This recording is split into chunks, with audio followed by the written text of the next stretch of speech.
Apresiasi datang dari manajemen Sriwijaya FC setelah mampu meraih poin maksimal di laga awal Liga 2. Penampilan ngotot pemain Sriwijaya FC menjadi kunci kemenangan.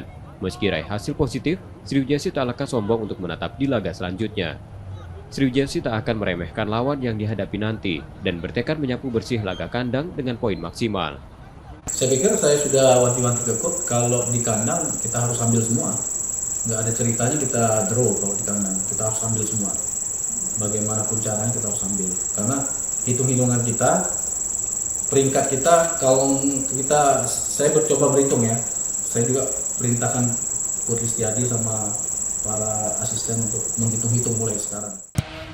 Di fase penyisihan grup wilayah Barat, Sriwijaya FC akan melakoni 8 laga kandang di Palembang.